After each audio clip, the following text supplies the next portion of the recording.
people. Don't let who you were interfere How are we all with who God's doing? allowing I'm you to going become. to invite my friends to come up online right now. Hi, my people.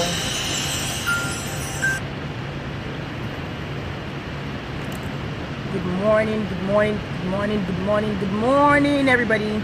Good morning. Hope you had an amazing week. I had my week has been going really wonderful. Really wonderful. How are we all doing? Welcome to Life Matters with Aanu, Adedire, and I hope you all are having an amazing time. This morning I'm having a guest on the show today. Hi, my people on Instagram, hi my people on Facebook. How are we all doing? I'm having my guest this morning. She's an amazing person. I'm honored to have this interview or this show, to have this show with her today, because I just got this mind, or let's say I just had this topic in my mind for years, and I've been waiting for the day where I will have a special guest. Like when I was probably putting it in my mind that I was going to have like a radio show or like put something up for myself. Do you understand? And funny thing was, at the right time I met her and she was willing, and she just said, you know what, let's do this. And I am so happy. It's a great honor and privilege to have Mrs. Christina today. So we're going to have her on Facebook Live. So we're expecting her to appear on our Facebook Live. Then we had her and we start having the questions. So please, if you have any questions for today, please just send it through to my either my Facebook. We are live on Facebook and Instagram, so you can send your questions through Facebook and Instagram. We have today on Life Matters and Adedire, the song we played before the show started was "I Forgive Me," and a lot of times when we have people that go through the banters of and the pain of sexual abuse, and especially child sexual abuse, they have that hard time of forgiving themselves, because sometimes they feel it's my fault, it was me that caused it, what if I didn't do this, what if I didn't do that? But today we are saying forgive yourself. God has forgiven you, and it's not your fault. in the first place, it's not your fault. So this morning I'm going to be having an amazing guest on my show, Mrs. Christina Adedire. She is the founder of Christiana Faith Foundation. It cares for the needs of children that go through the pain and trauma of sexual abuse. It's the topic is for everybody. So someone is asking on Facebook that I'm a guy, is the topic for me? Yes, it's a topic for everybody, because I had two stories that I was sharing my friends on Instagram Live last night that I wanted to share this morning. So I have these two people that, one is a lady, she was 5 years old when she was sexually molested by cousins, uncles in her house. And this young guy was raped at the age of 7. At the age of 7, he was raped by his female cousins. And right now, it's very difficult for him to go into a relationship with himself. It's very difficult for him. And why? Because he's still going through the trauma. Okay, so right now I'm going to be having this Christiana Adedire on. It was a very traumatic thing for him and for the lady too. Now they're planning to settle down. Good morning, ma. Good evening. Oh, so good evening, Nigerian time. How are you doing, ma? Good evening. I'm good.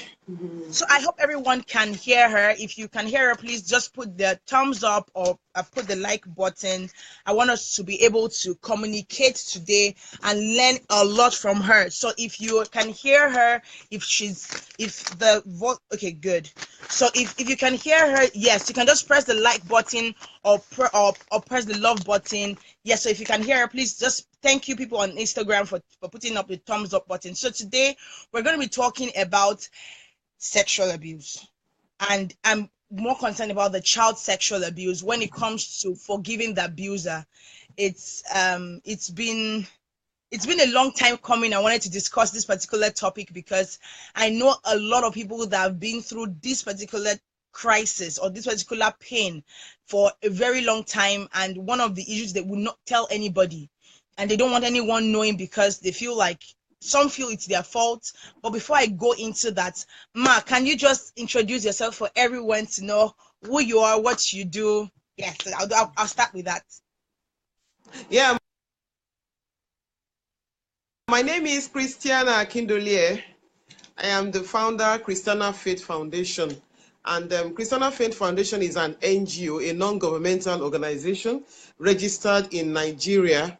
And what I do is basically to educate people about child sexual abuse. And I've been doing this for the past 8 years. 8 years. God gave me this vision 8 years ago, and I have never looked back. So what I do in my organization, because I have volunteers that we work together, people that are passionate about what I do, they have been so supportive in the last 8 years. And what we do is that we educate parents about child sexual abuse, how they can protect their children from being abused. And again, what we also do is that we empower children, because children are usually the victims of sexual abuse. So we empower them with some skills so that when they are not with their parents, they can know how to defend themselves. When there are potential abusers around them, they can be able to identify who the abusers are and some actions they need to take to protect themselves from being abused, because parents are not with their children 24/7, definitely. So they need to learn some skills, and that is what I do in my organization. So we've done a lot of projects with the government and with individuals. We go to schools, we educate them, we give out materials. In fact, we've educated thousands of children since inception. And what we also do is we train teachers. This is very, very important, because our children spend their lively hours in school. And most of the times when children are abused from home, they want to tell their teachers, they want to tell the counselors in the school. So, but unfortunately, many teachers don't even know what to do. They don't know which action to take. So what we do is we train teachers so that they can be like a first aid, to the children. They can help them, they can know how to react, they can know when a child is sexually abused, and they can also teach the children some preventive skills. So summarily, that is what I do in my organization, and it's been a wonderful time. I've been enjoying myself. Though I have my normal job, but I love this work so much, because I am saving lives, I am protecting children, and that is what I do. Thank you very much. Thank you very much, Ma. Thank you very much, Ma. And I know that my listeners and viewers on both Facebook, Instagram, and via Amenradio, if you want to listen live, you can tune into www.amenradio.net and still listen live. It's crispy clear. So Ma, what has been your experience so far? Because yesterday I was sharing my friends that one of the major issues is not that people haven't been abused, or some haven't been molested in some sort, but the point that they can't tell anybody, and now they are grown up. And I had 2 cases of a 5-year-old lady and a 7-year-old boy that were sexually abused by their cousins and aunties and their uncles when they were younger. Now they want to get married, and it's tough because should I say the ghost of the past is still, even though they're forgiven, they said they are healed, but they still haven't gotten the adequate help. So from your experience over the past 8 years, what has been your experience so far, Ma? Yes, in fact, most of the times sometimes I meet adults that were abused when they were very young, and all the effects of abuse still manifest in their lives. And from my research, I know that it's very difficult to tell people that, look, I've been sexually abused. It's because it's an emotional thing, very, very emotional, and it affects the life of that victim. I don't like to call them victim. I like calling them survivors, because for them to be alive, for them not to be with the abuser, they have left that environment. It means they survived that abuse. So we call them survivors. Those that were sexually abused and they are now adult, they are survivors. So that is what we call them. And most of the time, why many of the survivors don't tell, because many of them are being threatened by the abuser. They will begin to tell, the abuser will tell them, look, if you tell anybody, I will kill your mommy, I will kill your daddy. And that is what many abusers do. They threaten the victim. And because the child is very young and the child is scared, the child doesn't want daddy to be killed, doesn't want mommy to be killed, what do you think the child will do? The child will not be able to say anything. The child will keep it to himself or herself. So many victims or survivors of sexual abusers, they don't tell because they have been threatened by the abuser. Let me give you a life example, because I have so many stories to share with you today by virtue of the experience I've had over the years. There's a certain young girl, she's about 8. And I had a chat with the mom because she knew me when I was holding a seminar. So she attended this seminar, So one day she realized that her daughter was not interacting with her siblings anymore. She kept to herself. She became lonely. A girl that is an extrovert, she suddenly became an introvert. So the mother noticed that something was wrong because she attended a seminar and she knew that one of the signs of abuse is when a child starts to display loneliness. So she asked the daughter and said, look, princess, what is happening? You are not playing with your young girls. He said, mommy, I'm okay. I'm okay. After a while, she noticed that the girl was not still yet opening up. So she went back again after a day. I met her and said, look, princess, I love you so much. You are my daughter. Anything, I can do anything for you. Whatever you want me to do, anything that is happening, I am there to defend you. That is when this girl opened up. She said the gatesman that was keeping watch over their house was abusing her, was sexually abusing her. She couldn't tell her mom. Her mom asked why. She said, mommy, because he said he will kill you and he will kill daddy. He will kill my younger brother. And I don't want you to be killed. I don't want to lose you. So when a child is being threatened, that the person wants to kill the father or the mother, of course the child will feel as if, oh, I need to defend my mother, I need to defend my father, and because of that child will not tell. Obviously, the child will not tell. But thank God that at last the mother was able to know what was going on. Why will a child not tell? A child will not tell because the child is scared of losing love. Very powerful. Children love their parents.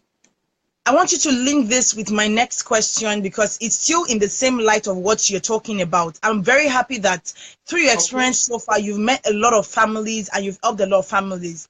How important is sex education in homes and also in religious organizations? Because there was a time in the beginning of the year, I had a friend of mine, we had this show we always put up from time to time, and we discussed different life issues, and this was what gave birth to the show Life Matters with Aanu Adedire. And this topic was, why don't we talk about sex in church? And as Christians, we're talking about it because growing up, I remember that it was just maybe 1 or 2 times they talked about it, and it was amazing that adults from different parts of the world came online and said, you know what, the problem is not just the church, it's that from home, people are not doing so much of the work that they're expecting the 2 hours you bring your child to the church or the mosque to actually come and actually talk about sex education, so much to cover up the deficiency of what's going on in the house. So how important is, and at what age should parents start talking about sex education in their homes? Yes, when you talk about sex education, it's not the duty of the church alone. It has to start from the family. I know when I started talking about sexual abuse, I was like an outcast to so many churches. I was like an outcast to so many parents because they didn't believe in what I was doing back then, 8-9 years ago. They felt that, what are you saying? Why are you discussing it? In fact, there was one church I went to and the pastor said, sex in the church? How can we discuss sex in the church? I was shocked to the bones, but that never discouraged me. But anyway, after a year or two, the pastor called me back and said, look, we need you to come and talk to people about this, because they now realize how important it is. When you're talking about sex education, it should start from the home. It should start. Parents are the primary sex educators of their children. Children should not hear it from a neighbor. They should not hear it from the teacher. They should not hear it from their mates. No, it should come from daddy. It should come from mommy. But again, you can't blame parents. Why? Because they too, they were not taught. When we were growing up in those days, all we were told is that if a man touches you, you get pregnant. Isn't it? I don't know whether you had that experience. If a man touches you, you get pregnant. That is all we knew. Even some of us, when we got to start experiencing our period and everything, our parents never told us about it. We just suddenly saw our period, or our friends told us about it. For me, it was my school mother that told me that, look, your period and all that, you know. So sex education should start from the home. But when parents, you know, they didn't learn it, you know, right from their own childhood years, their parents never taught them. In those days, when you talk about sex, it's a taboo. It's a taboo. They'll say, like Yoruba, they say, what ibaje? Hey, you are talking about sex. It's this child is a spoiled child. You will never, you can't even hear of S, talk less of EX. So people don't talk about it. But now we need to start teaching our children, you know, because sex education depends, it's age related. I usually tell parents, look, when it comes to sexual abuse, it doesn't know age. A 6-month-old child has been abused here in Nigeria. 6-month-old child, even in fact 3-month-old child has been sexually abused. So if abuse can take place, where a little child of about 6 months can be sexually abused, then what are we saying?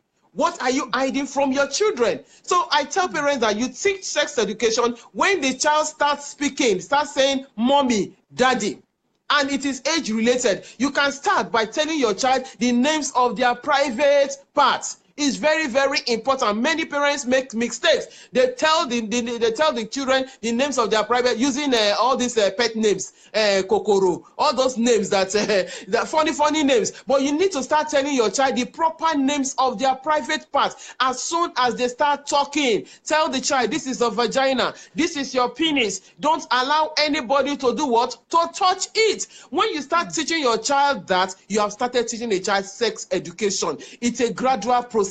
You need to start learning it. Don't say, oh, I don't know anything about sex education. Nobody has taught me. Why not go and learn it? Research, attend seminars, go online, learn how to tell your children about their private body part. This is a very important thing to do in this time we are in now, because the cases of sexual abuse is getting more and more today. The statistics is increasing every day. So you cannot sit back and watch your children being taught something else. You cannot sit back and watch teachers teach your children. You, as a parent, it is your duty to teach your children sex education.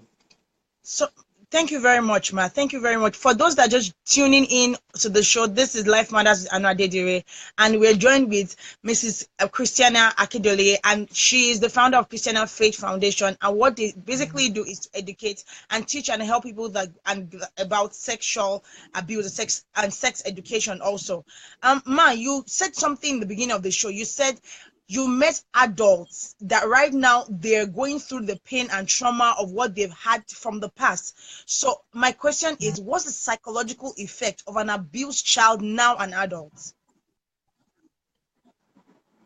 Pardon? Can the question come up again? I couldn't hear you. The psychological effect of an abused child now an adult. Okay. Yeah. For a child that has been sexually abused and now grown up, you know, a grown-up man or a grown-up woman, the person can exhibit all sorts of signs. And today we are talking about the psychological signs of sexual abuse. One of the psychological signs that is very prominent in anyone that has been sexually abused is depression. That person goes into what? Into depression. You will realize that the person, you know, becomes lonely.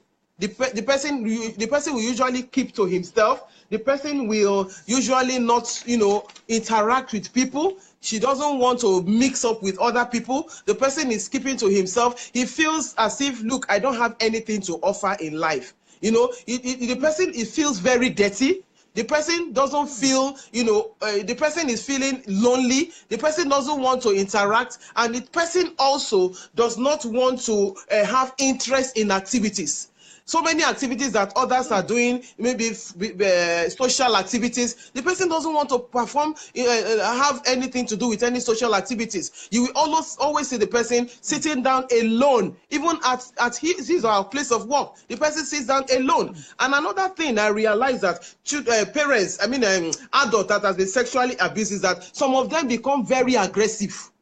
You will realize that some of them are very aggressive. especially when they were abused by a man. You can imagine a woman that was abused by a man. What will come to his mind is that to her mind is that I hate men, and she will begin to talk bad about men. That is all. There was one lady I met. I was like, what is happening to this lady? Men are bad. Generally, I hate men. They are bad. The way they do things, the way they behave. You know, when any man talks to her, she shouts back at that man. And I knew that something was wrong with that particular lady. So some of them exhibit that behavior. Some of them become overprotective of their children. They don't want anybody to touch their children. We're having a teacher's training one day, and the lady who is a teacher, was talking about her experience. She said she was saying it for the very first time because her husband was always watching and seeing her that she was very, very aggressive and very protective of her children. If anybody wants to touch her daughter, she screams, she shouts at that person. She doesn't want any man, any boy to come near her daughter. And she told us that she was gang raped as a teenager. And because he was gang raped, she doesn't want anybody to touch her daughter. So there was one day her daughter came to report and tell her that there was a boy that was trying to touch her breast and all that. Do you know what she did? She went to the boy, she beat the boy mercilessly. And people around were like, what is wrong?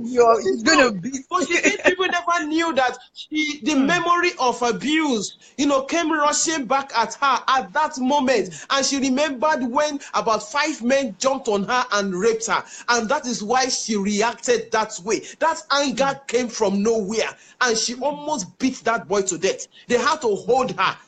That is being overprotective of their children. They don't want anybody to touch their children. That is another psychological effect of sexual abuse on adults. Some of them also, they develop self-destructive behaviors. What do I mean? They start to cut themselves with sharp objects. They start to cut themselves with sharp objects. Suddenly, because they are alone, nobody understands what they have gone through, especially when they have not talked about it. And that is one of the things that affect a lot of adults today. They have not opened up to tell anybody, and it's eating them deep in their spirit, deep in their heart. It is affecting the way they think. It is affecting the way they feel. And because of that, they know that they feel that nobody understands me. Nobody wants to help me. So they want that pain to go away. What do? They start to cut themselves. Let me link the next question so that you talk about it together. And you just mentioned the fear of opening up, especially when it's a familiar person. Yes.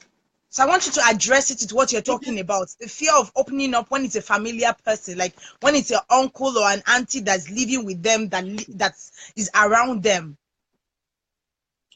Yes, it is difficult. It is difficult most of the times to talk when a relative, somebody, it could be a father, it could even be a very close uncle, somebody that he or she lost when she was a child, or he or she was a child. When that person whom he or she trusts so much abuses them, the person will not want to say anything. Why? Because when maybe that person, he or she has been threatened by that person that, look, if you tell anybody, who is going to take care of you? Especially if it's a father.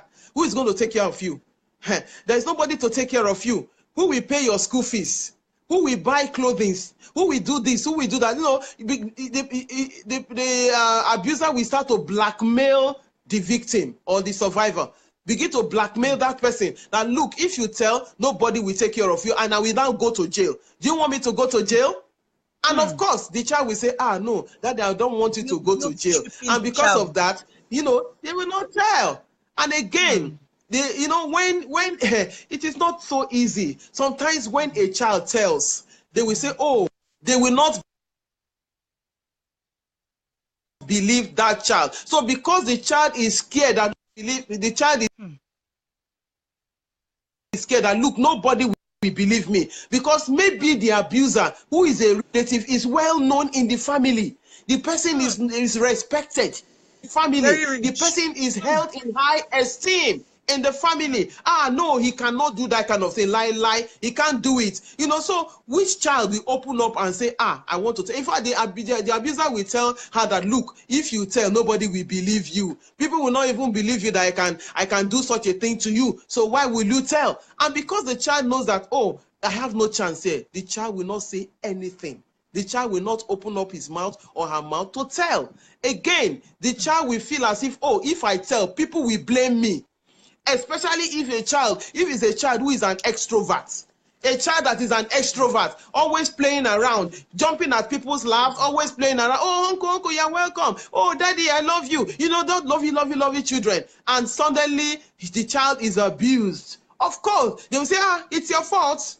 Are you not the one you're shaking around? You are jumping on every man's laps. You are doing pepe up and down. You are always going to his room. And it's your fault. And because the child doesn't want to be blamed, the child will rather keep it to him or herself. And another point I want you to remember and know this evening is that some children don't tell because they are scared of remembering what happened to them.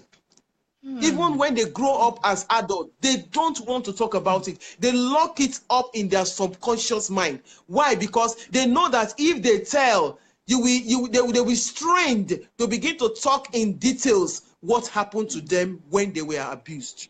And it could be a very painful experience. They don't want to open up and tell anybody because they don't want to start talking about it, telling people the details. Because when they tell and the case is reported to the police or the family gather together, they start to ask the child, how did it happen? Tell us what he did to you. That memory alone can cause pain in the... Yes. So because he or she does not want to remember, does not want to say anything, the person prefers not to tell. So it is not easy for somebody who is, who was abused by a relative to open up and talk about abuse. It is not easy. It takes the grace of God for such a person to do that. And I'm talking to anyone who is listening now, or you will listen later. Please, if you know you were sexually abused as a child, you need to open up because it will be a burden in your heart. It will weigh you down. It will not, it's like you are pulling yourself backwards. It's like you have tied yourself back and you will not be able to move forward. So you need to open up and talk about it so that you can get help. Thank you very much, ma. Like, as you were talking, I just had round chills around my body because no.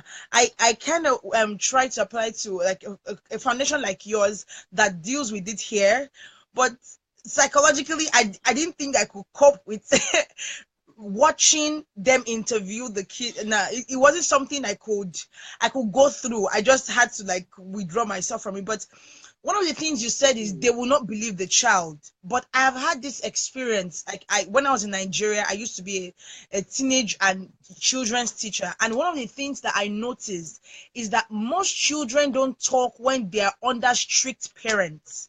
When their parents are very strict, when their parents are very tough, they don't talk about it until like a third party comes in. And it's very easy for we to say people should talk, but I think one of the problems is when your parents are very strict, you won't talk. When you know that people you are trying to share your burden with, we still go back and tell your parents, you still will not talk. So how can we help someone like that who has been living under the umbrella of having strict parents and can't open up to them, and also he or she doesn't know how to go and meet who am I going to go and tell? Is it my auntie or is it my uncle that will not believe me? How can we help someone like that? Yes, that's what we tell parents, that at this time they need to be very close to their children and open up. Some parents were brought up in a very strict background. They were brought up by parents who were very strict, and because they were brought up that way, they feel that is the best way to bring up a child. But I tell people that this is 21st century parenting. The parenting style of every parent has to change now, because children have a lot of things that is calling for their attention. When your child becomes is not visible in the house, then you know that you are strict with that child, because the child will now face social media. Of course, social media becomes a friend of that child, and if anything is happening, the child will not tell you. The child will prefer chatting with his or her own friend, or even a stranger that will understand him or her better. I'm talking about mostly the teenage girls, especially the teenage girls. When a mother or a father is not close to her daughter, it's very, very risky at this time, because they want to open up. They want to open up, to speak with people about what they are, what is affecting them emotionally. And what they do is that they start sending messages to anybody that understands them, whoever it is, whether a man, a stranger, or anybody. They feel anybody that can understand the way they feel. So when a parent is strict, of course, the child will not be able to open up to tell that parent that this is what is happening to me. Let me tell you something. When a child is sexually abused, they test waters with their parents. They will first tell their mother, mommy, Uncle Benga knocked at my door, and I didn't know he could. He just entered my door without knocking. And the mother will say, he entered. Hey, I hope he did not jump on your bed. Hey, and the mother starts screaming. The child say, no, mommy, he just entered like that, and I told him to go back so that I tell him that he should knock next time. Uncle Benga did more than that. The child is just testing waters to know how the parent or the mother will react to that simple Uncle Benga opened the door. Uncle Benga not only opened the door, Uncle Benga sat on her bed and was touching her. So because the way the mother reacted, she will not say anything again. And that will close the chapter. And the girl will not be able to say anything to the mother. So mothers and fathers, be careful. When your children are talking, be very, very careful. Listen to them. Allow them to open up. Be calm when they are talking to you. Because many teenagers or children are holding a lot of secrets today. There is a lot of secrecy that is going on around us today. And if you don't open up to your child, they will not tell you anything that is going on. So when a child is sexually abused, the child, because the parents, of course, the child must have studied the parents, definitely, and looked at these parents, they don't have time for me. They are not close to me. I can't even open up to tell them anything. Of course, they look for somebody else to tell, or they keep it to themselves. And they keep it to themselves. A child that is an introvert suddenly will become that is an extrovert, becomes an introvert. She or she will keep to himself. And sometimes, if the child is lucky enough, like we do in my organization, we go to schools, we go to churches, and we talk to the children, especially the teenagers. So in the process of talking, we have seen a lot of teenagers come out to tell us what is going on in their lives. They will say, I have not told my mother. I have not told my father. In fact, there was a girl that met us one day. It is a pathetic story. The girl had apparently watched his parents have sex. That is another topic for another day, because some children have watched their parents have sex. So that's why I tell parents, be descriptive. When you are fulfilling your conjugal right, be very careful. Your children are watching. So she had watched her parents have sex. This is a real life story. And she has another friend, a male friend in their compound, who had also watched his own parents have sex. So both of them started having sex together. They started practicing what they have seen. And she said, hey, Auntie, my father is a deacon in the church, and it's very, very strict. He's very strict. In fact, when we were talking, the father was just passing through the corridor. Said, that's my dad. He said, please, but don't tell him. Oh, please don't tell him. He will kill me. He will kill me. You can imagine what is going on. You can imagine. You just said, sorry, ma, that thing you just said about parents being discreet. I want to touch the issue of at what age should children stop staying in the same room with their parents? Because I had an experience that was something like that. These were two small boys that, because they stayed in the same room with their parents, had seen their parents have sex, these children started climbing each other. Two small boys at age 3 and 4. And I had to say, stop that, because I now noticed that they had seen it several times, and they felt, okay, what is mommy and daddy doing that makes it right or makes it good? So, ma, at what age should parents lock their children out of their rooms so that there's 100% discretion to what these children see. You know, let me tell you that these days, the rate at which children are growing, you can't compare it with what was obtainable before. Children are wiser now. They, you know, we call them the jet age. You know, they watch all sorts of things on TV. Even if you give a little child, like 1-year-old child, your phone, the child can, you know, watch videos and do all sorts of things on your phone. So, and there are a lot of information available more than ever before for children today. Even on TV, they watch all sorts of things. And because they are watching these things, they are wiser than their age. And because of that, you know, we need to start separating them. I will propose, maybe it depends on the maturity level of the child. You will know. When that child starts knowing things, you will know. Let me give an example of what happened to me. One day I was just packing up my luggage. I was traveling somewhere and I was packing up. Then my son, I think he was about 5 or 6 then. He said, "Mommy, you did not take that thing." I said, "What is it?" And he started demonstrating the way I was putting on my sanitary wear, sanitary pad. He was demonstrating. I said, "My God," I said, "this boy knows something." So because when I dress up, he's there. When I'm putting on my pad, he's there. I'm like, what does he know? What does he know? You know, at age 5, when I was your age, I didn't even really know anything. So he was like, "Mommy, would you take it, put it in your box?" And he went straight to where I normally store my sanitary pad and he brought it out.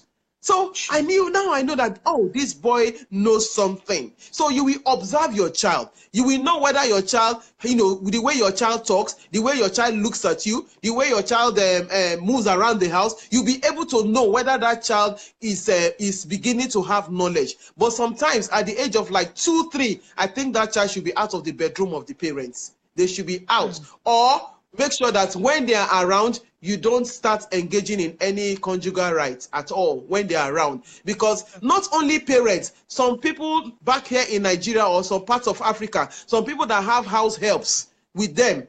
Some of these house help, they usually, you know, have sexual activities in front of the young children. I can say this because a woman was talking to me about how a child who is about 4, when she was just lying down on her bed, her 4-year-old son was jumping on her and was making sexual moves on her. And she was like, pushed him away and said, "What is wrong with you?"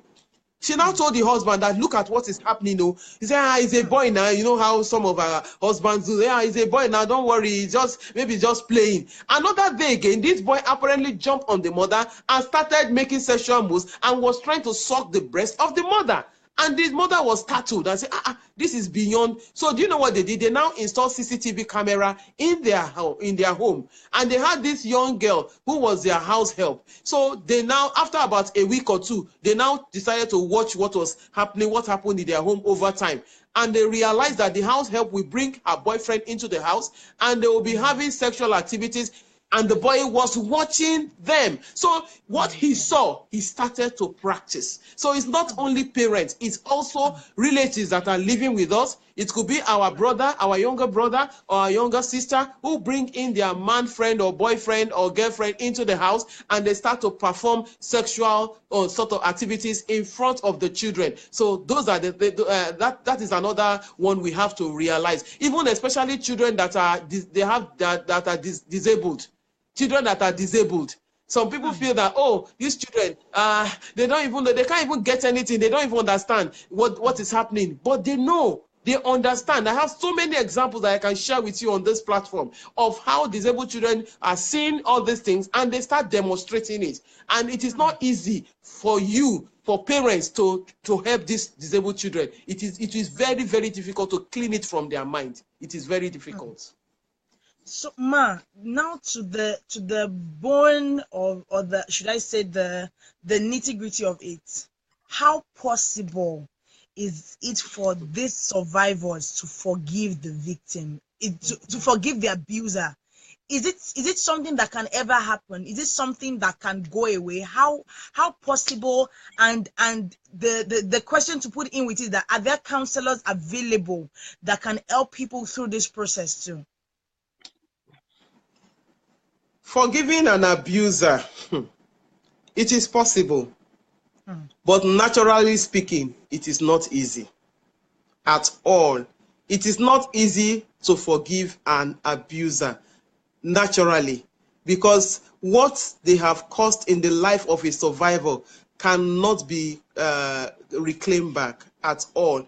They have taken away the dignity, they have taken away the childhood of that particular adult. Some adults that were abused, they never had any childhood at all, because their childhood was stolen away from them. So it is not that easy for a survivor to actually forgive an abuser. And I want us to know that forgiveness is not something that anyone can force on a survivor. Nobody has a right to start to force a survivor to say, you must forgive, you must forgive. We do that a lot in church. It takes time. The person has to go through some healing process.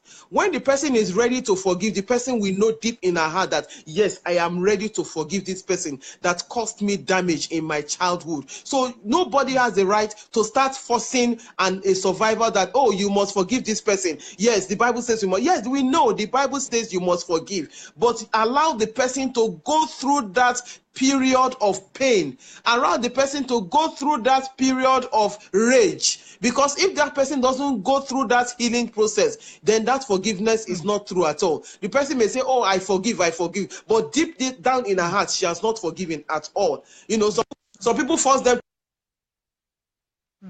to forgive, you know, but they will just say, okay, I forgive the person. But at all, it will not come from the heart of the survivor. But I want to tell you that forgiveness is an essential process, essential thing to do in the healing process. It's very, very essential. Forgiveness, healing process is not complete without forgiveness. It is not complete. You know, it takes a lot of strength for a survivor to initiate or even think of forgiveness. It takes a lot of strength. It's not easy to say, oh, I want to forgive this person. It takes a lot of strength from that particular survivor. You know, and forgiveness, to me, forgiveness means to let go. To let go of bitterness. To let go of anger.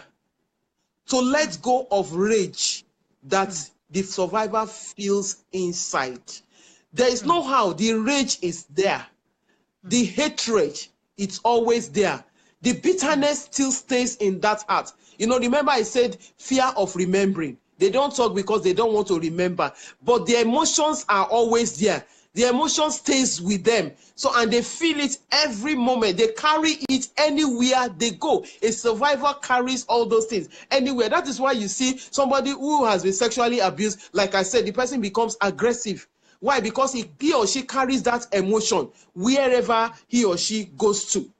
And I want to tell anybody that has been sexually abused today that as an adult, I know you are feeling that anger in you. But when you don't forgive, you are the abuser is winning. When you don't forgive, you allow the abuser lord it over you. You allow the abuser, you have given the abuser space in your life. Because the person, you know, controls the way you feel. The person controls the way you think. The person controls the way you act, the way you react to people. The person is controlling it. It means the abuser is winning the battle. But as somebody that has been sexually abused, for you to forgive, it means that the abuser is no more in control of your life. For you to forgive, it means that you are no more under bondage, because forgiveness is journey to freedom. It's a journey that you have to undertake. It's a road to freedom. When you don't forgive, you are under bondage. They have bound you together. The abuser has, you know, one thing is that some of these abusers, some of them are even dead. They are even dead. They are not alive. But you are under the bondage of the abuser. I met a woman, she's in a church, she's about 70, and God gave me the grace to talk about forgiving the abuser to a set of women in the church. And after that, she got up and she said it in the public that she's 70 years old, that she was abused at the age of 7 by her uncle, her father's younger brother, and she has never told anybody. She has carried this burden in her heart for 63 years. First, I always tell people about this. When I talk about forgiveness, she carried bitterness in her heart for 63 years. Mind you, this is a Christian, a tongue-speaking Christian. A believer, a very strong woman that, you know, that ministers, that preaches the gospel, but she harbored this bitterness in her heart. And I spoke to women that day. I said, you need to let it go. You need to breathe it out. You need to forgive for yourself. You are not forgiving for the abuser. You are forgiving for yourself. Who gains from forgiveness? It is you. That is the survival. So you gain from forgiveness. And that day, by the grace of God, she was set loose. She broke loose. And I know that a lot of people that are watching this evening, by the power of the Holy Spirit and by the power of God, God is going to loose you from that particular bondage. You cannot do it by your own power. It is not by your power. It takes the grace of God to forgive an abuser, especially if that person is a father.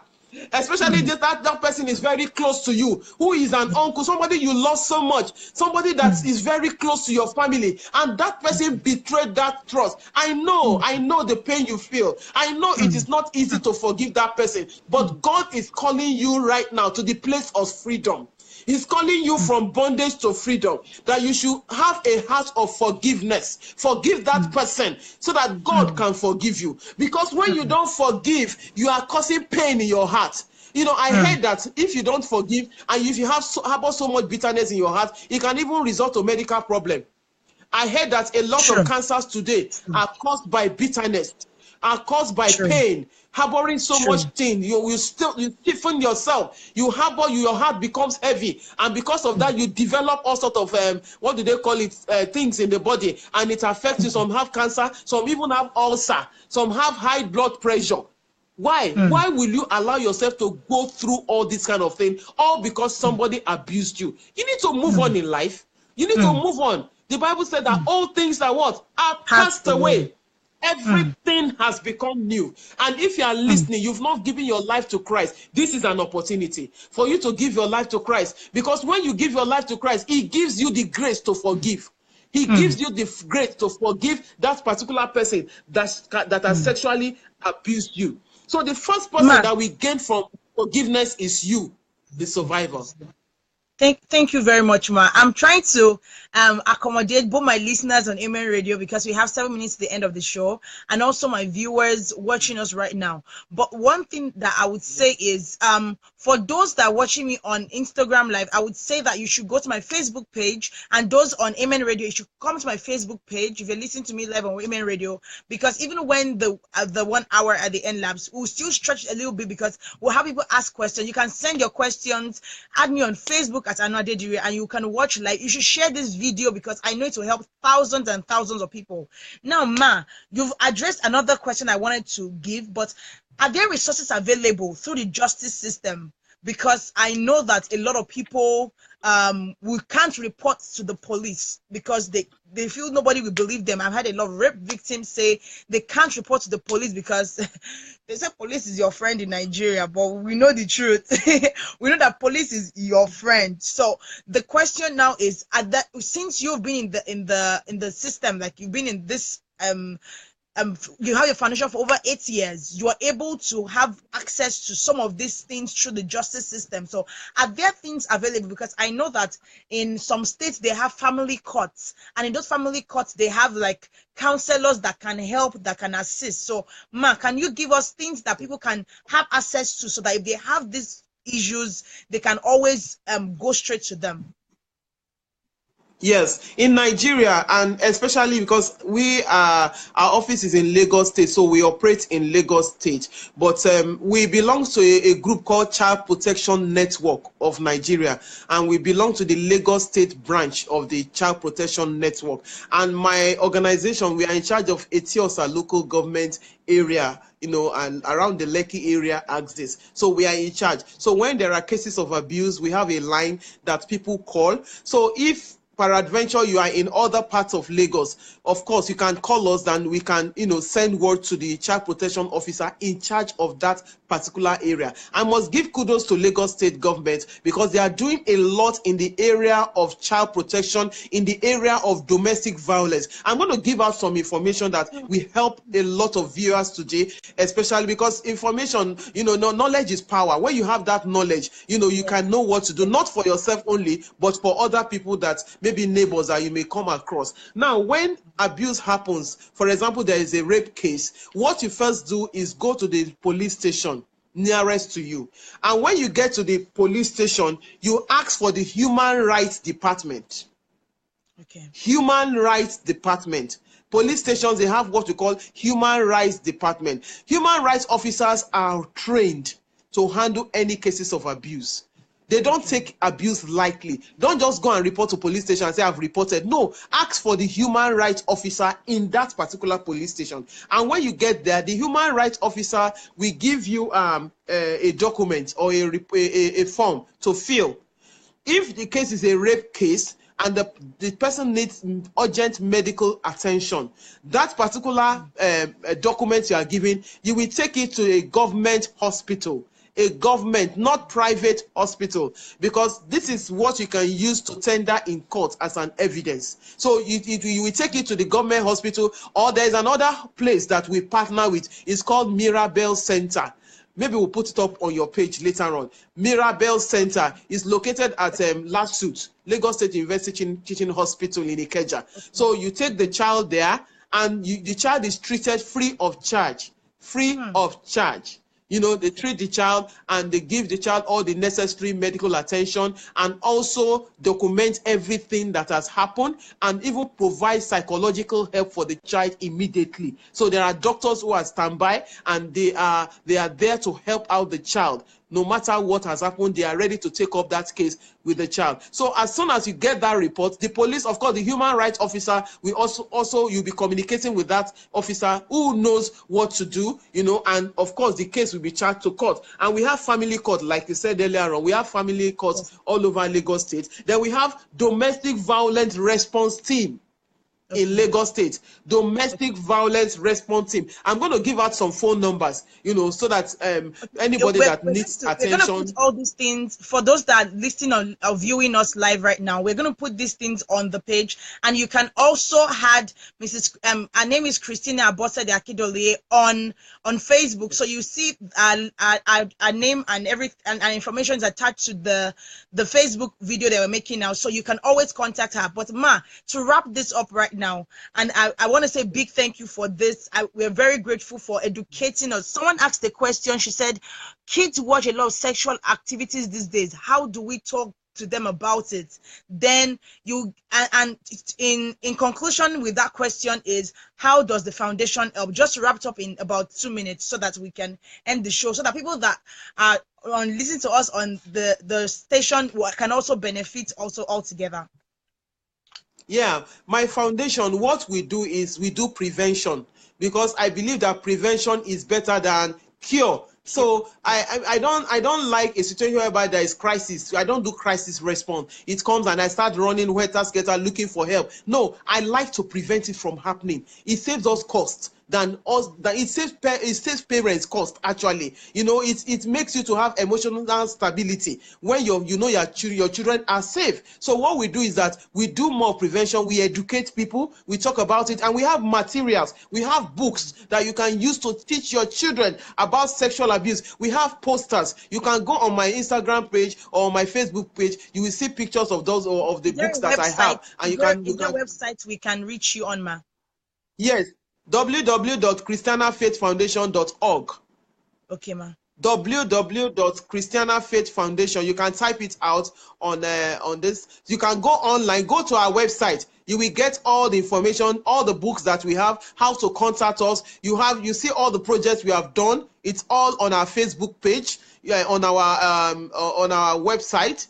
And we have an Instagram page, Christiana Faith Foundation Instagram page. We have our Facebook page also, Christiana Faith Foundation. So you can check all that, you know. And so we go to schools, we go to churches, we talk to women about it. In any gathering, you can invite us. We can come talk to the children. We can come talk to the parents about it. We can come talk in the church. Even on a Sunday, I can come.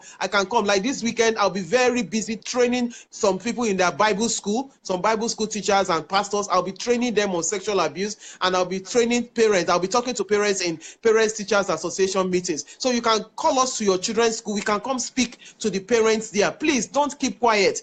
Don't, the way to stop abuse is to talk about it. That is just the truth. Keep talking about it. Don't be tired. Keep talking to your parents about it. Your children about it. Tell them that nobody has a right to touch their private body parts. Nobody has a right, and they shouldn't touch anybody's private parts. So we need to teach our children prevention. Tell them that if anybody wants to touch them, they should tell the person to stop it, and they should run away from that person, and they should open up and tell you. Tell them you are available. You can help them. You can tell them, they can tell you anything, that you are ready to help them. Please be very close to your children, because these are trying times. A lot of abuse is happening in our society today, and I pray that the Almighty God will help us and protect our children in Jesus' name.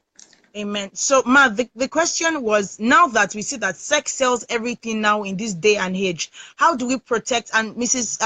Mrs. Esther, yes, she's in the US. She said, how do we help? Because there's no video, no advert. They're using sex to sell everything now. How do we talk to the children, or how do we help these children so that there's a balance around it? One thing you need to know is that you have to start talking to your children when they are very young. When they are very young. And because some parents is when their children are all grown up, they start sitting down. Okay, we need to talk. I remember a woman told me one day, she said that she attended a seminar on sex education, and she now told her daughter, now, hey, let's talk about sex. And the daughter asked her and said, Mommy, what do you want to know? What do you want to know? Yes, that's what the girl said. That, Mommy, what do you want to know? Because apparently the information is at her fingertips. She's online. She's always going online. She sees all sorts of things online. So it's like it was beginning to be too late. So why are you starting when it is too late? You need to start with them at a very young age. Please go to our website. There is a book I wrote, Child Sexual Abuse, a Handbook for Children. It will help you. It's going to help you. Open up the book and start talking to them about it. And as a parent, don't keep quiet. For example, you are sitting down and you are watching TV together with your children, and you see an act there. And it is now time for you to open up and talk. You talk in unusual places. It could even be in the kitchen. When you see an act on TV, don't keep quiet. Sometimes children will just close their eyes and do like this. They see a funny, maybe where a man and a woman, they are kissing or touching each other. The next thing, the child does like this. They are watching it. Or you say, close your eyes, close your eyes. No, don't tell your child to close their eyes. Don't tell them. Sit down and say, look at what they are doing. Is it right? Is it right? Ask them, is it right? No, Mommy, it is not right. Then you start to talk. You say, no, at your age, you shouldn't be watching this kind of thing. Children don't start having sexual activities. It is not right for children to start performing sexual activities. No, don't do it. When somebody touches you like that, it is not right for you to do that it is not good for that touch. It's not a good touch. That is how you start educating your children. Don't just keep quiet and say everything is well. No, all things are not well. Many of our children are going online. Some of us, we allow them the freedom to go online. You have Wi-Fi in the house. Everybody can hook online. They can hook online 24 hours, and you don't monitor what they are doing. So sit down. That is why I say we need to be close to our children. Sit with them. Have discussions. Raise up discussion. When they are talking about same sex, ask them, what do you think about same sex? Ask their opinion. Let them know the level the level they know about what is happening. Don't close your eyes and say, they don't know anything. They know what is going on. So anything going on in the society, bring it up to your house and talk about it with your children. Don't keep quiet. Don't keep quiet. Keep talking and keep talking about it. Seek the opinion of your children, especially the teenagers. Ask them what they know, what they think about it. And in the process of asking them and knowing what they think about it, you can now start having conversation with them. So please, parents, have conversations with your children. Don't just sit down and fold your hands and assume all is well. Things are going on. We can't keep quiet and allow our children's hearts to be polluted by things around them. So, Ma, to wrap this up, something just popped up in my mind around what you were talking about, and that's there was this particular show I always watch. It's a Criminal Minds. They call it Criminal Minds Special Victims Unit, and what they kind of do is they treat people that go through all this abuse. Now, there was this particular story that came up where the girl was chatting with this guy.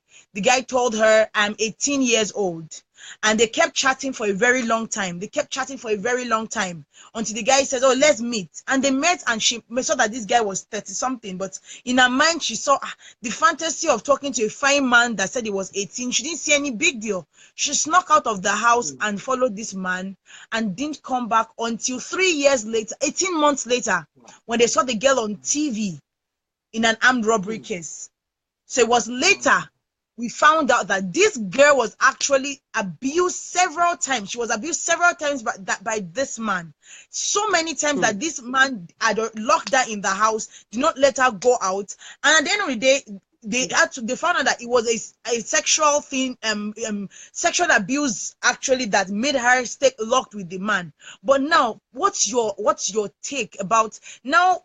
I see children, my small children of 2, 3 holding phones, holding iPads, going on YouTube in the name of watching videos. So how can you advise our parents out there that even though it's a jet age, there should still be an amount of control? I learned Facebook is trying to create a medium where they censor the age of the child that's coming up on Facebook and censor what the child will have access to, and the parents will be the one that can control who you chat with, because a lot of children chat with strangers and that's the end. They some get kidnapped, some get raped and all that. So what in conclusion, how can you help and how can you advise parents through that? You know, so many parents. There's another book I recently published called Cyberbullying and Sexting. You can check our website for that particular book. I shared a lot of stories, painful stories of how teenagers go online. I think that book is meant for both parents and the teenagers. So you can get that for your teenage daughter or your son. So I shared a lot of stories of how teenagers go online and what they do online, and what, you know, the kind of things that happens online, and how so many teenagers have been affected negatively online. Fine, you can go online. There are so many positive things online, and there are also negative things online, and all boils down to the parents educating the children. You can't tell your child not to go online, especially the teenage children that are matured. You can't tell them not to go online, but you need to start teaching them and letting them know the dangers online. It's just like you give a child knife. You have knife. You can't say because knife can cut that you won't use knife. There is a useful part of knife and there is a part that is harmful. You know, when you can harm you, and knife can be very useful, but you need to teach the person using the knife, this is how to use it so that it will not cut you. So, but I'm pitying parents that usually leave their phone for their children to use. It is not proper at all. Especially parents, you know, sometimes some of these videos are in our phones, and especially some of these videos that are sexual in nature, you know, all sorts of sexual videos. And our children, the first thing when you give a child a phone, what does the child do? He goes to the video section. A 1 or 2 year old child goes to the video section, and the next thing starts watching all sorts of things. Some of these videos they download. Some people send you videos, and it will just download by itself. You may not know. I have experienced it. I've experienced it before. So I usually tell you, number one, decluster your video, your phone, decluster it. So go to your video section sometimes. Just clean up some of the videos that are in your phone. And please, don't release your phone to your children to start going online. It is very, very dangerous. Because, for example, if your child says, okay, mommy, maybe the child just said leg, L-E-G, just type leg on Google. You know what will come out? Legs. You know the kind of different kinds of legs will come out, isn't it? On images, you will see different kinds of legs. You know, because many of these things are not censored, and you now allow your child to start going online. And once a child watches a pornographic video just once, the child is hooked. The child is totally hooked. And whatever that child sees on that pornographic video, the child will start to practice it. So parents, you need to monitor the activities of your children online. Sit with them. Talk to them about the rules, your rules and regulation concerning going online. Let them know what you can take and what you cannot take, and tell them that look, they can still be safe online. They can go online and learn new things. They can learn new things online. And you will tell them also that when any stranger wants to be their friend, they should not accept that stranger at all, especially the teenagers, somebody they don't know at all. They should not accept them as friends online. It is very, very dangerous, because that is how they start having communicating with that person, and like you said, they can get kidnapped in that process. So parents, it is the duty of parents to monitor the activities of their children online. There are a lot of things to be said about this. Thank you very much. I've even gone 10 minutes past my time, but it's worth it. I want to say a big thank you. I want everybody to say a big thank you. I want to put a thumbs up and a like or a love sign to Mrs. Christiana Akindole for this opportunity of educating every one of us. And I know everyone has learned one or two things from this. So please, if you have kids, if you have nieces, if you have cousins, please share on your Facebook page and let them watch this so that they can be educated. And you can go on www.christianafaithfoundation.org and also get materials that can help you. You can get books that can help you. And I pray God helps us all in Jesus' name. Thank you very much, Ma. It was a wonderful privilege and honor to actually have this for you to be my guest on this show today. Thank you very much, Ma. God bless you. And I want to say a big thank you to everyone that tuned in online today. Thank you very much. God bless you. You can watch this again on Facebook and on my YouTube channel at Aanu Adedire. So I will save this video on my page, and I'll also upload it on my YouTube channel, so that if you just want to come back later to watch it and you don't want to come to Facebook, you can just Google check on YouTube at Aanu Adedire, and you're going to watch this video once again. Thank you very much, Ma. God bless you. And thank you everyone that tuned in online. God bless you. Thank you very much, Ma. Have a wonderful night. We'll have a wonderful day here. Thank you very much, Ma. God bless you. Have a wonderful night here from Nigeria. Yeah. Yeah. Bye-bye, Ma. All right. Bye. Bye.